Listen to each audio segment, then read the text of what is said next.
ایک دفعہ مر گئے نا تو یہ سارے مزے، یہ نفس اور ہوس کے سارے تماشے اور یہ ساری انجوائمنٹ آپ کو بہت پھیکی پھیکی لگیں گی۔ اپنے لیے کیسی موت پسند کرو گے؟ مسجد میں، نماز میں، سجدوں میں، قرآن پڑھتے ہوئے، اللہ کے دین میں، اللہ کے راستے پہ چلتے ہوئے، یا پھر حرام کماتے ہوئے، حرام دیکھتے ہوئے، زنا کرتے، جھوٹ بولتے، بے حیائیوں کو دیکھتے دیکھتے مرنا چاہتے ہو؟ کیسے مرنا چاہتے ہو بھائی؟ تو جیسے مرنا چاہتے ہو نا ویسی زندگی بھی گزارو۔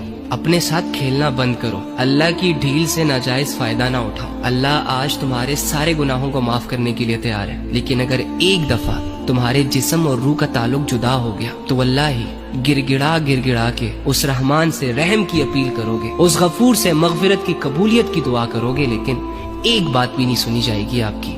اللہ کی محبتوں کو سمجھو۔ اگر اللہ رب العزت نے اس دنیا کو دھوکہ کہا ہے تو اسے دھوکہ سمجھو، اس سے دل نہیں لگاؤ۔ اگر اللہ رب العزت نے آخرت کو تمہارے لیے زندگی گزارنے کی ایک بہترین جگہ قرار دی ہے تو یقین کرو اور آخرت کے لیے محنتیں کرو۔ گناہوں سے بچو، بے حیائیوں سے بچو، وقت کی قدر کرو اور خود کو تباہ ہونے سے بچاؤ۔ پکا ارادہ کرو کہ آج کے بعد میں نے کوئی فضول چیز نہیں دیکھنی، میں نے اپنی آنکھوں کی لذت سے اپنی آخرت نہیں برباد کرنی، کچھ ہاتھ نہیں آتا، اور اپنی نظروں کو پاک کرو۔